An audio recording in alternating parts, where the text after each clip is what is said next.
So, for those of you who don't know, we are making our way through the book of Daniel. We're up to Daniel 11. So, today and next week's Daniel 12, and then we're done with Daniel. And these past 6 chapters have been there's quite a lot going on, quite some big ideas, some big themes. And we're just going to get on with it this morning. We're in Daniel 11, Daniel's vision. Now, if you remember, last week, Oz talked about the chapter 10 is basically an introduction to this vision.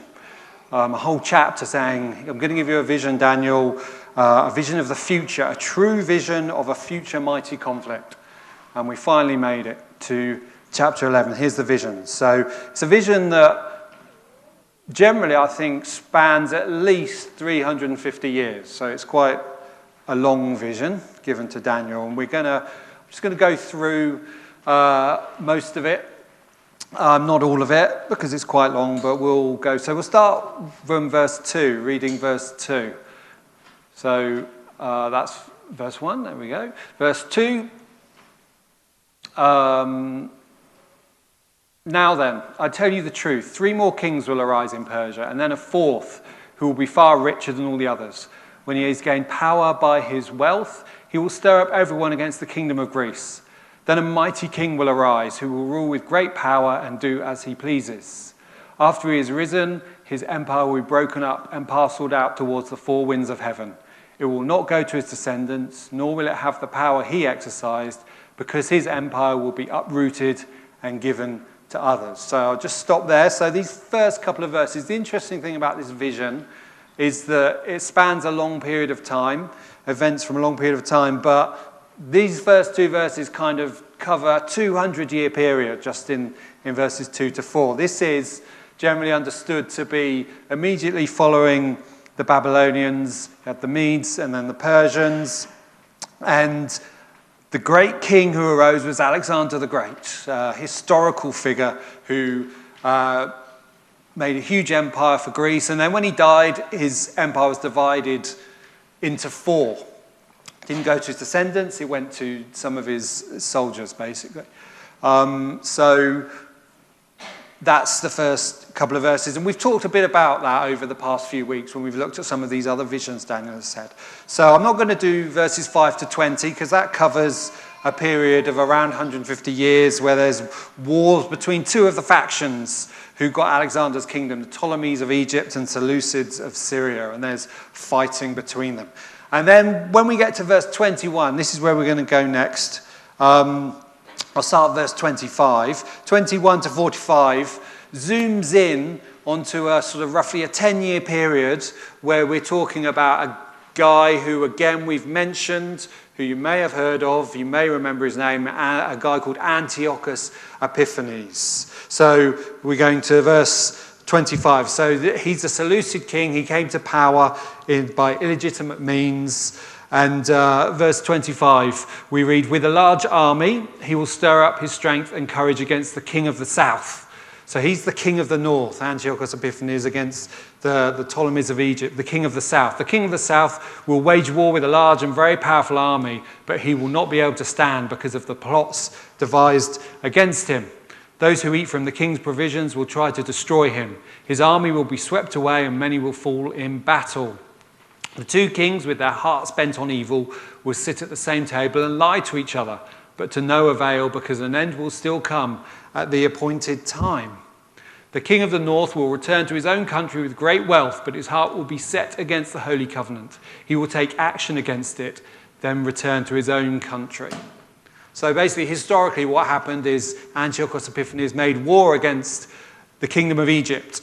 And then on the way home, he stopped off in Israel, stopped off in Jerusalem and plundered the temple, took all the treasure and the gold and the silver from the temple. And that's what these verses seem to be referring to.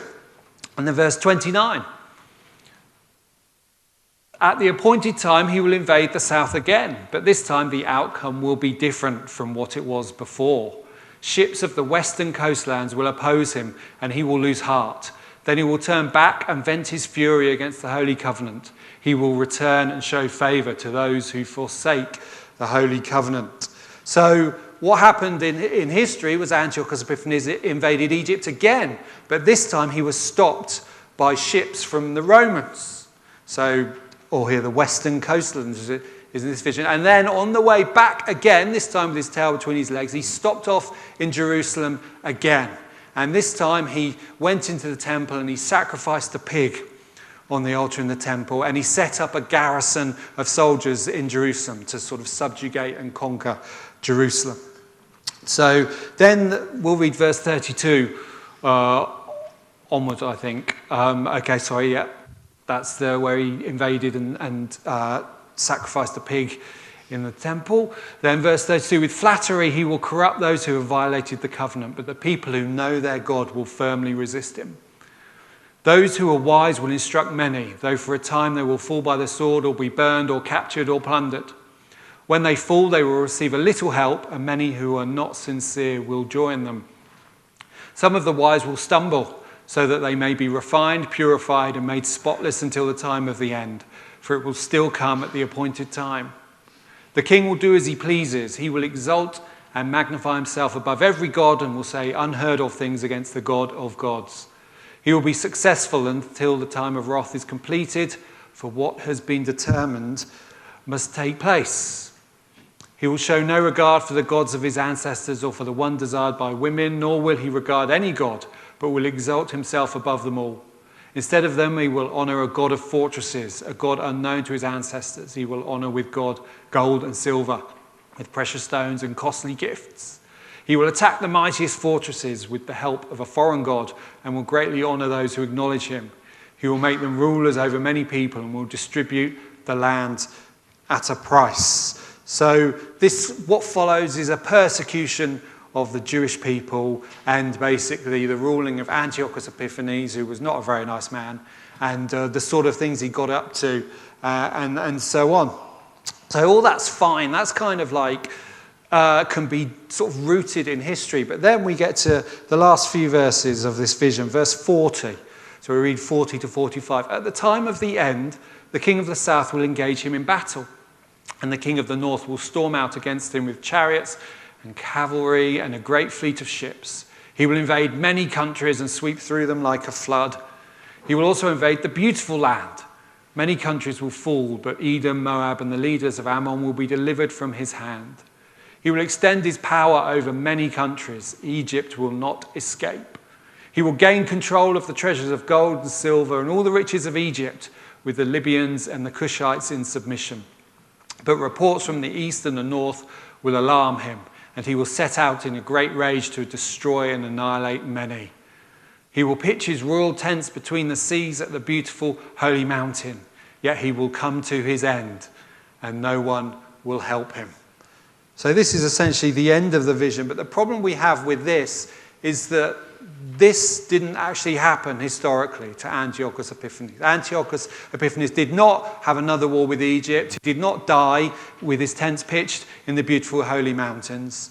He basically fizzled out and sort of kind of came to nothing in the end. So you have these first chunk of this vision seems to be sort of predicting history. But then you have these last few verses which don't seem to tie in with what historically happens. A vision of the future given to Daniel, a prophecy that beat for beat seems to cover the reign of a future king, but then ends with something that didn't happen. But there's a phrase in there that kind of turns everything on its head. And this is picked up in the next chapter, chapter 12, which we'll look at next week. This phrase, at the time of the end. This phrase is introduced with this last section. So how do you sort of make sense of this sort of thing that seems to be historical and then this thing that isn't? And there's several ways you can do this. One way you can do this is by saying, well, this isn't a vision of the future at all. The whole thing was made up, was written during the reign of Antiochus Epiphanes, and someone wrote a vision which tallied with history because it was history for them. But they wrote it during the reign of Antiochus Epiphanes. They didn't know how the story ended, so they just made it up and got it wrong. That's one way of viewing it. It's not the way I view it. Another way of interpreting it is saying, well, that first section isn't about Greece and Persia and the Antiochus Epiphanes at all. It's not, because the last bit isn't. It's referring to something that hasn't happened yet, something even in our future. It's a vision of the far, far future, sort of the end of the world, if you like. And the fact it was given as a vision to Daniel, and it seems to sort of very closely tie with what happened following Daniel's reign, well, that's just kind of a red herring. That's just making things confusing. But there is a third way of thinking about it. This is perhaps the way I prefer to think about it. See, in the past, in the book of Daniel, we've had all sorts of visions and dreams and all sorts of strange things happening. And what we've been thinking about as a church is the fact that these things spoke to Daniel and his people. They were very definitely for Daniel and his people, but they're also for us. They're also for all the people who follow after. And a way of thinking about this vision is this vision is also like that. It's a vision of the immediate future, but it's also a vision of what is to come later. It's a prophecy that is fulfilled by Antiochus Epiphanes, but it's also fulfilled several times throughout history, where we see the people of God, where we see Israel being attacked and persecuted, and the Jews being persecuted for being the people of God. In 70 AD, the Romans destroyed the temple. And again, you see this rise of evil, destruction of the Jewish people. But again, these verses can talk about a future that we haven't yet seen, that will spell the end of the final defeat of evil. So a way of thinking about this vision is that it is about Daniel and Babylon and the Greeks and the Seleucids and all these people in history, but it's also speaking about the fact that there is a pattern of evil that keeps being repeated. People who rise up against the people of God, repeatedly persecuting and yet repeatedly being defeated. Over and over again until the final time, the end of all times, when God will finally defeat the forces of evil for good. That this vision is both grounded in Daniel's time, but also the future to come. Now that may be really confusing for some of you. I don't blame you. Because these visions we go through in Daniel, they can sometimes seem like we're in a maze. And you think, right, if I can just figure out which direction to go, I can reach the exit or the center of the maze, wherever you're trying to go. This is solvable. But the problem is, with visions like this in Daniel and throughout the Bible, when this sort of phraseology is thrown in, at the end of times, at the time of the end, on the day of the Lord, everything goes out the window. All bets are off. It becomes really hard to find your way through this maze and reach a place where you can say, yep, I have solved this. I've got my head around this vision. I can understand it. I can confidently talk about it. We should handle these kind of things with care. They talk about big picture stuff. They talk about epic stuff. They talk about the end of the world. I've got some things I want to say about that. But I know us at Barton, we're quite excitable. We get worked up into a frenzy quite easily. And I don't want to do that. So before we begin to think about some of these things, or before I say what I want to say, I thought, what can I do to bring the mood down? What can I do to calm everyone down? Make sure we don't go off the deep end. I thought, I'll tell a boring story. Okay, I'm going to tell you a boring story, just to calm you all down so you don't get overworked. This is a story about shopping. The most mundane of all things. Not exciting shopping, not shopping for a holiday or a new car, shopping for something boring like a ham and cheese sandwich. Yeah, that's boring, isn't it? This is actually about shopping for orange juice. What's more exciting, orange juice or a ham and cheese sandwich? I don't know. We'll find that out. That's one of life's ponderous questions. So I was given the task of replenishing our orange juice supplies at home. This was a few years ago. All the children were at home. We got through a lot of orange juice. And I went to the shops. And it was in January. And I remember it was in January because I went to the orange juice, and all the orange juice had like Merry Christmas on it. It was all the orange juice they hadn't sold for Christmas. And I looked at that, and you know what they do in supermarkets? I'm sure you all know this. Maybe someone doesn't, and I'm about to blow their mind. But what they do in supermarkets is they put all the stuff that's going to expire first at the front, and they put the fresher stuff at the back. You know that, right? So you think, I'm looking at their Happy Christmas orange juice in January. You think, I don't want that. You know, it expires at the end of January. I think, I know what they've done. I'll go around the back to the orange juice that expires at the end of February. That's what I'm doing because I'm clever. They can't pull the wool over my eyes, these supermarkets. And as I was doing this, I had this little voice in me that said, James, what are you doing? What are you doing? Because what I was effectively doing was saying, look, the reality is, I know our family, we'll drink however much orange juice I buy, we'll drink it all before the end of January. There is no danger it is going to expire. But what I'm essentially saying is, this orange juice here at the front, this isn't good enough for me. I want the good stuff at the back. I don't need it. I don't need orange juice that's going to expire at the end of February. Orange juice that expires at the end of January is perfectly fine. But you know what? I want the best for myself. I want the best for myself. I want to take what's best for me, and I'll leave what's not good enough for me for everyone else. And I remember this silly thing, buying this orange juice and getting this sense of how easily kind of we get into these habits of thinking, and we just don't even think about it. We just don't even think about all the things we're doing that are essentially, for us and for no one else. And what's even worse, I suppose, than not thinking about it is we dress it up as a good thing. I'm being wise. I'm being clever. I'm being shrewd by buying this orange juice. And it didn't matter. It was just me expressing my selfishness through the act of buying orange juice. So there you go. There's my boring story. Don't look for it in the Bible. That's not in the Bible. That's all me. That's all me. Okay, now I've calmed us all down. What about the end times? What about the end of the world? What am I going to say about that? Well, when I was younger, when I was in youth, I remember, I don't know what they do in youth these days, but I remember one of the things we did is we sat and we read through the book of Revelation when I was in youth. And we tried to look at ways like, is this happening in our time now? These strange things described in the book of Revelation, maybe these are helicopter gunships, things like that, trying to find parallels between what was in the book of Revelation and what was happening around us. Soon after that, when I was in my 20s, I remember there was a website, some of you maybe have heard of this, a website called Rapture Ready. I don't know if any of you know this website. Yes, some nods there. This is a guy who wrote to Bill Gates asking him if he was the Antichrist.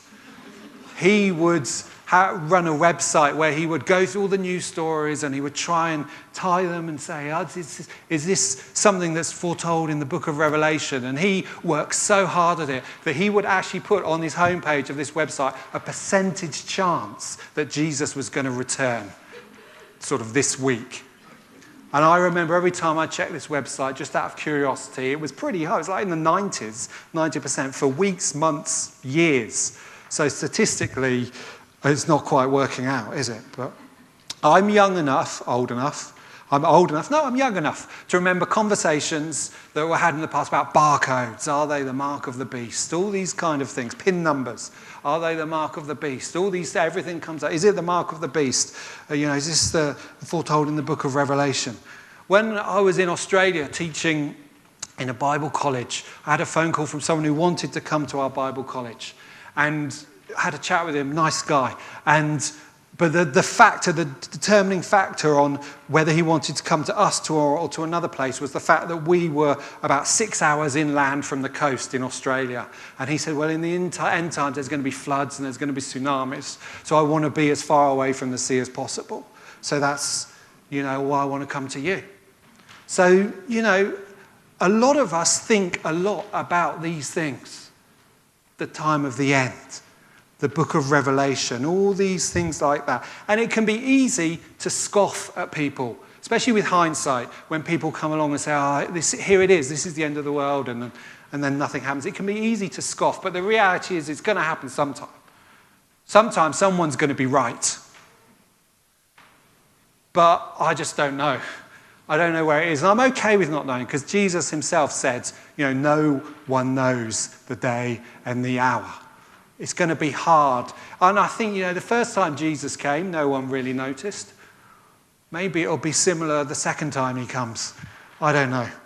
But what I do know, I may not understand these things, but what I do know is every day I wake up in the morning and I have to think about things like, what orange juice am I going to buy? That's what I have to think about. That's what I have to deal with. You see, if you look at history, evil appears all the time. Men like Antiochus Epiphanes come to power and we say, this is it. This is the time of the end. And they rise to power and then they are defeated. Antiochus Epiphanes had less than 10 years of glory. He died. Israel survived. People of God survived. Titus, the general in 70 AD who sacked Jerusalem, went on to become the Roman Empire. He died too. The people of God survived. Adolf Hitler came to power in Germany, sets his heart against the Jewish people. He dies. The people of God survive. Evil keeps coming, and keeps coming. And it will keep coming and coming and coming, because the evil in human hearts has not yet been dealt with. And it's God who takes the responsibility for dealing with that. It's God who says, you know what? I will slay that dragon. I am the one who is going to deal with the big problem of evil. He is the only one who could deal with the huge burden of sin and what it did to us and to his world. And you and me, we just have to take responsibility for dealing with the evil that rears its head in our day-to-day lives. The evil that does not make the front page of the newspapers. What do I need to do today? What do I need to do each day? James, you just buy the right orange juice. That's what you have to do. Don't get lost in the big picture, the end times, and become complacent about how you justify greed in your own life by saying, well, I'm being a wise shopper. Don't develop a habit of taking the best for yourself and leaving others with what you don't want. Don't become blind to the dozens and dozens of ways you can knock me or God off the throne of your life in dozens and dozens of ways and think it doesn't matter, it's not a big deal. No one knows. No one sees. You see, those orange juice moments in our day-to-day lives confront us with the reality of who we are when no one is looking and nothing is at stake. And the thing is, if I am not going to choose Jesus in those small moments, what makes me think I'm going to choose him in those big moments? What makes me think I will choose Jesus in those big global decisions if I don't care enough to choose him in those small unseen moments of my life day to day that I think don't matter? It's just orange juice, you might think. It's just orange juice. Don't get worked up about orange juice. It doesn't matter. And I say, no, it does. It does matter. In Daniel 11, we've just read about those who stood up to Antiochus Epiphanes and they suffered. There were real ramifications of their decisions. And you think that doesn't compare with, silly moments in the supermarket. But you know what? Those choices have exactly the same DNA. They have exactly the same DNA. It doesn't matter whether they are big or small. It's the same choice. Who am I going to put on the throne of my life in this moment? Who is going to be king? Whose agenda am I going to pursue in this moment, in the small as well as the big? And those small decisions matter because those small victories chain together and become a sort of a strong platform for God to build on. They make you into the sort of woman or man who trusts God, who loves God, who obeys God. And you become the sort of people that God can use to turn the world upside down through those small decisions. Because that is precisely what we see with Daniel. We're reaching the end of this book. Daniel is a man who is given the gift of interpreting dreams for rulers. He speaks with angels. We read about that last week. He has visions that stretch to the end of history. He faces lions and survives. Do you remember how it began? Back in chapter 1. He and his friends got together and said, how are we going to honour God by what we eat and drink? That's how it started. That's how it started. Don't tell me Daniel never thought about mundane things like what orange juice to drink. That's precisely the platform of his life. That's precisely the platform that God built on. Those decisions.